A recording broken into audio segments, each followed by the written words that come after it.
They had those tubes not that long ago. By the way, do you know that that's how ostriches kill people? What's in blood pudding?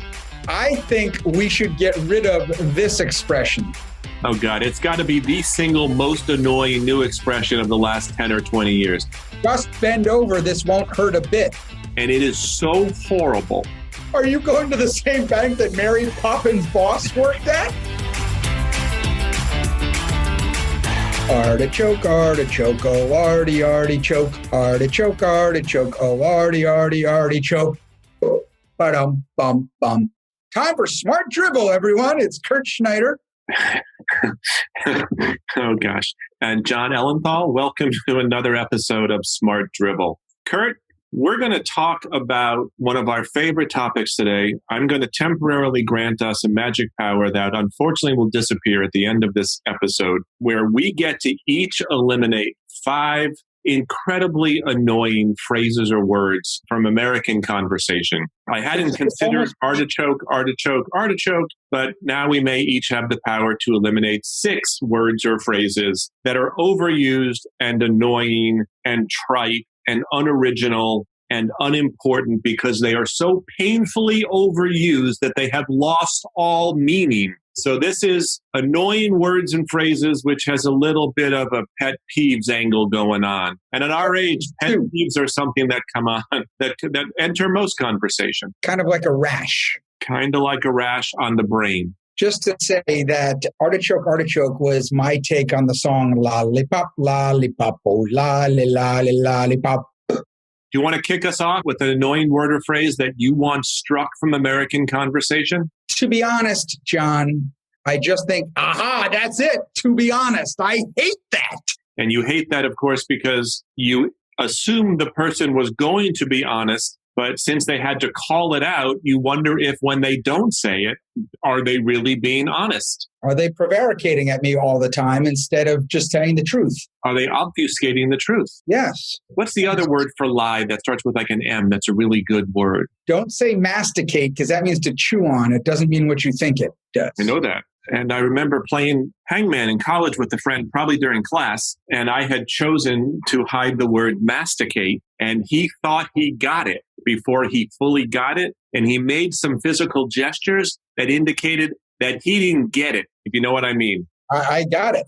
You know what the name of my intramural high school softball team was? Because we were in high school back then. I do not. The Master Batters. Yeah. That has a high school male mentality to it. So, to be honest, is a phrase I'd like to eradicate. I can see why, Kurt. I can totally see why. My last name is Ellenthal, as you know. And when I played fantasy sports, my team name was always the Neanderthals. Excellent. And I borrowed the imagery of the Geico caveman commercials for my logo. Are cavemen Neanderthals? I think for general purpose use they are, but I don't know if that's technically correct. No, mendacity was the word I was thinking of. Isn't mendacity lying? Yes. There are a lot of really big words for lying. Yes. To be honest, which is a good expression, there are lots and lots of words that we use that add no value to what we're actually saying and just take up more time and space. And I'm sure you and I are guilty of it, probably more than the average person. But there's so many filler words. Here's one that gets me. I would like to eliminate it from any conversation that I'm either a part of or can hear, and that is the term no problem. Now, no problem comes up a lot. It somehow along the way replaced you're welcome. Someone has done something for you. You have become their customer, which businesses spend a lot of time, money, and effort trying to get someone to become, and they deliver their service or their product, and you say, thank you for that. And they say, not you're welcome, but no problem. And I'm thinking, well, I'm really glad I didn't inconvenience you since you're here to provide this service. I was polite about it. You're welcome. When did your welcome get replaced by no problem? I agree with you. You're going to have to agree with me closer to the microphone next time. I agree with you. It drives me crazy. You do this great thing and it's no problem. Oh, sorry. Far be it from me. I didn't mean to be a customer. Yeah. It implies that there may have been a problem in doing the thing, but to me, it was no big whoop, no problem. Thank you. You're welcome. It's interesting because obviously both of those expressions drive us crazy because we've both discussed these in previous podcasts, not in detail like today. So they stick in our craw? Isn't that the expression? It is. And that is. I like that expression. I don't want to get rid of that. That's not an expression that I'm looking to expunge, eradicate, or eviscerate, or disembowel. How about this? By the way, do you know that that's how ostriches kill people? They disembowel their prey? Yeah. Their first move is they take their talons and stick it in the abdomen. They have very sharp claws or talons, and they take it up, and because their legs, are big, those ostriches, and they basically slice you down right down the middle, and your entrails fall out. And then if you were probably in France, you'd gather it up, or England, and you'd have sweetbreads or tripe, which is the same thing, which is I don't like it. What's in blood pudding? Blood pudding, yeah, is blood, but it's not tripe. And isn't there something called haggis, which is like a sheep's uterus in some ridiculously dark sauce? Yeah, I don't think it's a sheep's uterus, but it is a sheep's something. Or it could be the uterus, or it could be the womb, or I don't know what, but yeah. I want to have a baby. You haven't a womb. Name the movie. Monty Python, Life of Brian. You betcha. Great movie. You betcha. Right. I think we should get rid of this expression. At the end of the day... Oh, God, it's got to be the single most annoying new expression of the last 10 or 20 years. I think particularly if you ask business people, even though it's leaked well beyond business, I think if you ask business people who work in an office, list the most annoying expression that has become part of the regular business lexicon, at the end of the day has to be the number one offender. Just say, this is what really matters, or finally, or ultimately. At the end of the day, you pompous ass. I agree with you, Kurt. Well, there are two more just like that. Can I keep going? I don't see why not. There are two more just like that in business. And this one has come in about 5 years ago. Let's lean into this. Let's lean into this problem. Lean in. Ridiculous. I think Sheryl Sandberg, wasn't her big famous best-selling book about leaning in? It was. And I think probably after that, everyone appropriated this and took it for their own. Let's lean in and blah, blah, blah. No, let's actually not deal with the problem and stick our heads up our butts. You want to circle back on that later or take it offline? Let's put that in the parking lot so we can go on with our conversation. And maybe later on we can unpack it. You have to unpack it. That's a new one. The single worst offenders of all of these in business, private equity folks. Yes, I think a lot of these terms do originate in the financial services world. And it's like going to Starbucks and trying to make sense of the Starbucks menu when you're talking to private equity folks. It is a completely different language. It's a series of words and expressions that had long ago become stale. And worse than that, they've leaked it out into the general business population and public. And it's so they can say something without saying anything. Exactly. Are we on the same page? I think we're on the same page, Kurt, on that one. All right. So this one probably comes loosely from that genre as well. Paradigm shift. Yeah. Every time something minuscule changes in the market, in the environment, in your strategy, no matter how small it is, this is a real paradigm shift. Can you think of an expression that means less than paradigm shift? I do think we embrace these expressions that they must make us feel like we're either in the in crowd or smarter than we actually are. Or you know what it is? We're simply saying something that's more important than it actually is. A real paradigm shift is when we decided that we would stop seeing the earth as flat and that it was round. That is a paradigm shift. I agree with you. When Columbus did not sail off the edge of the earth because it's not flat, that's a bona fide paradigm shift. When we realized that the earth goes around the sun and not the opposite, also paradigm shift. Yes, not when we changed our logo from blue to red. That is not a paradigm shift, everybody. And now we're just getting upset. So speaking of that, it's in the same way. Think outside the box. Oh, you know what? That is on my list too. What a completely vacuous, empty, meaningless set of words. We're getting good at getting rid of things. Well, look, that's the purpose of this particular episode. We get temporary, and magical, so magical they don't actually work. Eradication skills. But these are all cliches. And I think there are reasons that something becomes a cliche because it has meaning and it gets used. You know what we should And then it goes down the backside of the sine curve where it gets overused to the point that it ultimately means nothing. We should pick a decade, the 50s, 60s, 70s, close enough but far enough away, and come up with what the expressions of the days were then that don't exist anymore. That would be fun. Yes, which leads me to our next expression. We can make that part of our podcast journey, Kurt. The word journey, which I really don't want to pick on because I like the concept that we're all on this arc and we're trying to get better and more self-aware and be better versions of ourselves. There's nothing wrong with that, but it's used in such a pop psychology, self-important way that it just, when someone says they're on a journey, look, if they mean it authentically, no problem. But a lot of times it just makes me cringe, Kurt. Unless they're singing Don't Stop Believing. That's a journey I can go on. That is a journey. That was my junior prom theme. What was your junior prom theme, Kurt? I don't know, junior. Senior was Let It Be in 83. Well, Let It Be. The Beatles were your, I guess in 83, the Beatles, people still knew who they were. Well, we were just trying to rhyme. Like my brother's was Born to Run in 81. In my high school, we tried to rhyme. Well, you know what? Rhyming, it's been proven a million times over that things that rhyme are easier to remember, which is why there are a lot of advertising slogans where they try to rhyme. And of course, we know from the OJ trial, if the glove don't fit, you must acquit. And that just stuck in the minds of the jurors. So there is value in rhyming, even though I think your attempts at it were ham-handed, forced, and a little uncomfortable. I didn't do them, so they were not mine. It was the prom. Why don't you know your junior prom theme? Did you not go? We didn't have a junior prom. We only had a senior prom, but I actually did go as a junior because if you were on the prom committee as a junior for your senior year, you got to go. You got special dispensation. Wow. And I remember we went out to dinner, all of us. There was probably 5 of us, 5 couples, so 10 of us. And we're sitting there and I ordered wine. I made the mistake of ordering the cheapest bottle on the wine list. And by the way, here's a little thing for you to know. The actual worst bottle of wine on the wine list is the second cheapest because every person, every bar or in restaurant knows that that's what people order. So they put the worst bottle as the second cheapest. Anyway, so I ordered a bottle of wine. Why do restaurants want people to have the worst possible wine experience? No, they try to get rid of their wine. So they put the bad one as the second worst. Because they don't think most people can tell the difference between good and bad wine?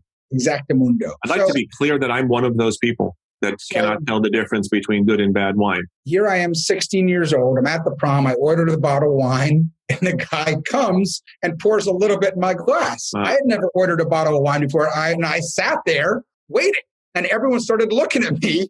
I didn't know what was going on. The guy's waiting. I'm waiting for him to fill the friggin' glass up. So there you go. I don't know very much about wine at all, but sometimes when you are the head of the party, maybe a business thing, they do bring you the wine to taste. And one time, Kurt, I tasted it and I said, you know what? No bueno. This is not right. And I sent it back.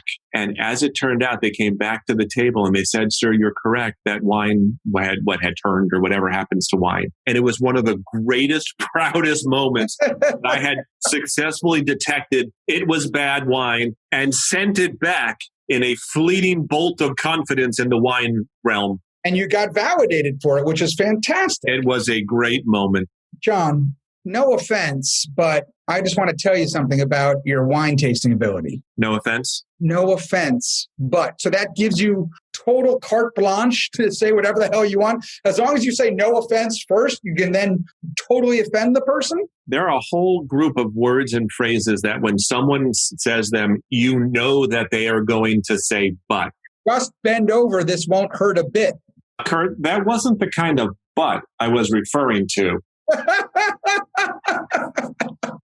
All right, Kurt. This is an expression you hear a lot in business or reading about business, and it is so horrible when you refer to the people who work for a firm as human capital. Can you find a more dehumanizing way to refer to a bunch of people as a pile of human capital? It's an oxymoron, John.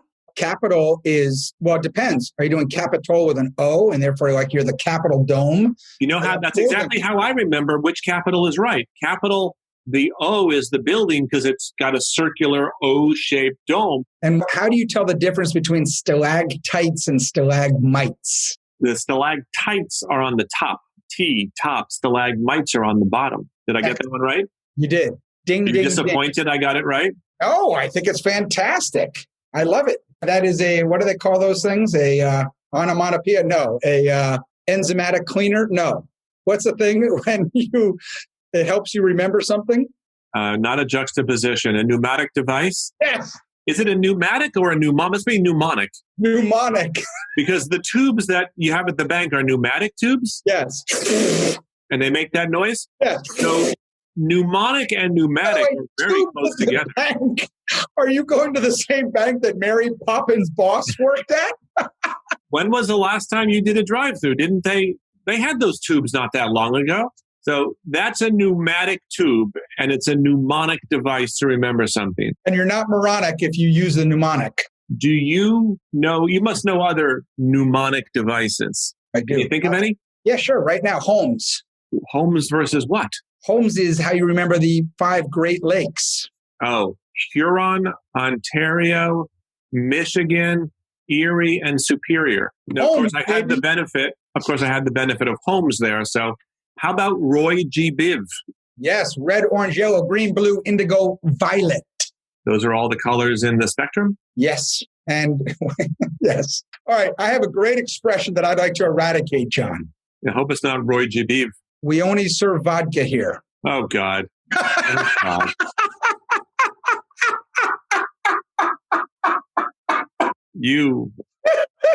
I wonder how many of our episodes make some reference, direct or otherwise, to gin. I have another one for you. People who are referred to or refer to themselves as a thought leader. I assure you, if you call yourself a thought leader, you're not one. So thought leadership. Why does everything have to have maximum pomposity, which may not be a word. In fact, that may have been a pompous statement all by itself, which would be ironic. But thought leadership. Look, I agree with you. It goes back to that expression. I don't disagree with you.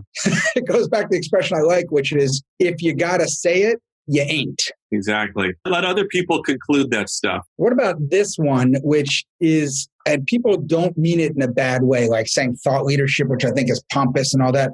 I think people just get this wrong, but it does rub me the wrong way, as they say, is when people say, myself would want to go there, blah, blah, blah, blah, blah, or he and myself are going. Now, who's on the call? Well, it's Fred, Dottie, and myself. No, me. It's just reflexive. I did this myself is how you say it. Or I ate the entire cake myself. That is correct. To say that Jimmy and myself are going to the bar to have vodka is wrong. What do you think about vampires? No, I don't know. Why do you ask me how I feel about vampires? Well, do you know what Vampires and Dracula is based on? Vlad the Impaler.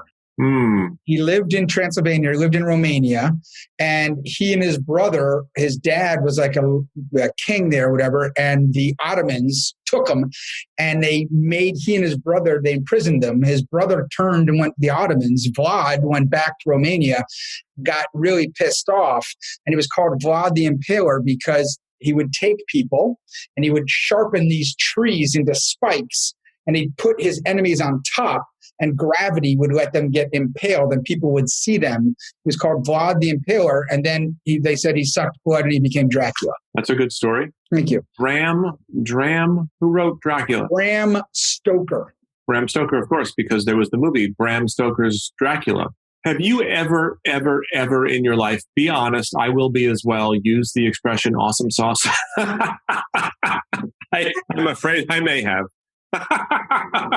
Awesome sauce? I don't know. It's possible I was drunk. I don't know if I've even heard it. You've never heard of like something so like this is awesome sauce? No. I know bee's knees, but I don't know awesome sauce. Have you ever used the term cray-cray to mean crazy? No, but people do in text these days. Just say KK. So the word okay. Can I just say something? How short are we of attention spans and needing to shorten things that we have to go from okay to just K. We have to lose one letter? Well, I'm actually okay with that, no pun intended, but here's what I'm not okay with. We have a tendency to shorten things, right? Because we can just do everything faster. That's just a natural thing, no harm, no foul. People who write okay as O-K-A-Y. So you have taken the letters O and K that communicate okay, and you somehow figured out how to make it longer. Maybe we should applaud that. It's completely counter trend. It's actually, as we've talked about on previous podcasts, it's actually an acronym for Old Kitteridge, which is a town near Albany, the top of the Taconic Parkway. And one of our presidents, Martin Van Buren, came from there. And when he was running for president, he was from Old Kitteridge. And he was Martin Van Buren. He was okay from Old Kitteridge. There you have it. Have you ever used the term, even accidentally, Kurt? Full honesty here. Smart Drivel Confidential. Published to anybody who wants to listen. Have you ever used the word irregardless? Probably at some point. How do you feel about people who say something and then say, just saying? Yeah. Don't like that. But I think what they mean by that is, I'm just saying. Yeah, just saying. Yeah. So have we come up with 5 each, do we think? I think we have, John. So, John, at the end of the day, I think it's time to close this podcast. I don't disagree, Kurt. Well, to be honest, I think it was pretty good.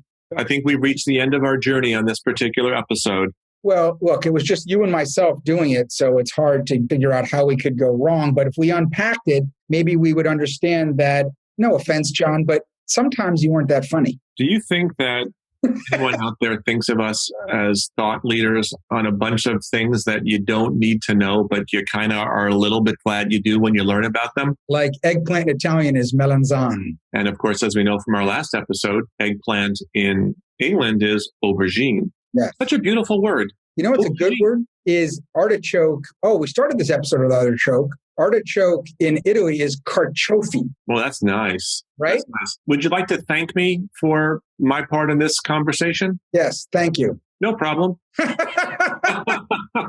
right, everyone, look, we here at Smart Drivel, and this episode will definitely do it. We really promised the dribble, John, but what do we really hope for? We hope for the smart. Because literally this episode was like a tsunami. And we did promise that it wouldn't hurt and it wouldn't take too long. So in that case, I think we met our burden. Thank you, everybody. We'll be back again next week with a new episode of Smart Drivel. Until then, Kurt and I hope your week is filled with all kinds of smart drivel. So, arrivederci, everyone. How does that relate to expressions we'd like to eradicate? Ciao. We'll circle back next week. Oh, excellent. We hope you'll join us. Because at the end of the day, this is not worth doing without you. Goodbye, everyone. Bye, everybody.